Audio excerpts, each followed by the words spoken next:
decían que hacen falta elecciones democráticas supervisadas internacionalmente. Las ha habido. Yo creo que uno de los delegados de esa delegación internacional, valga la redundancia, pues fue José Luis Rodríguez Zapatero en las últimas elecciones, que ganó Maduro con 6 millones de votos frente a 2 millones de votos de Henry Falcón y 1 millón de votos de un tercer candidato.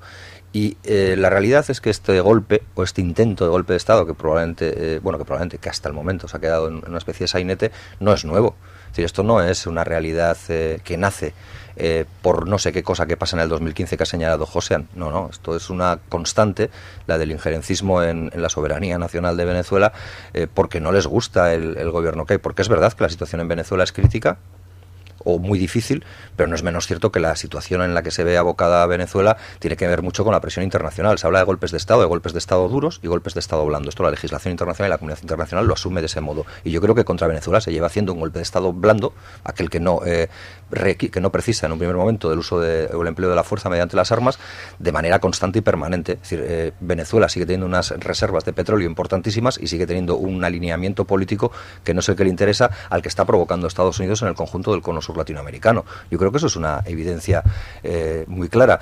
¿Que tiene que haber un proceso de diálogo? Por supuesto. Yo en muchas ocasiones he atendido y he visto que ha habido intentos de diálogo, pero yo creo que el proyecto de una parte de la oposición venezolana no pasa por ningún acuerdo ni diálogo que no sea la aceptación de su rol dominante, probablemente el rol dominante que tenían antes de que llegara Hugo Chávez Frías al gobierno venezolano.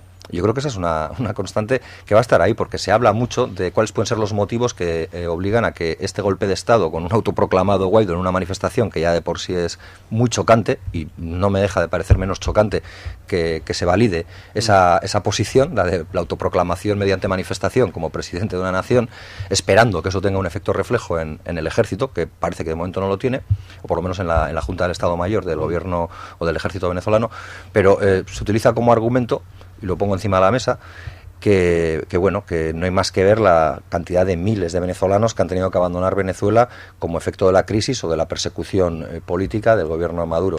Yo creo, por poner un dato, y este es objetivo, hay 6 millones de colombianos que desde el año 2012 al año 2017 han pasado a ser ciudadanos venezolanos. Ciudadanos de Colombia, 6 millones que se tuvieron que ir de Colombia a Venezuela a buscarse la vida. Sí, este dato yo sé que se desconoce bastante, pero esa es la realidad. ¿Y qué pasa? Que en Venezuela se les otorgó la carta de nacionalidad al nada de llegar, y que por tanto pasan a ser ciudadanos venezolanos de pleno derecho. Eso no ha provocado nunca un golpe de Estado contra los presidentes colombianos.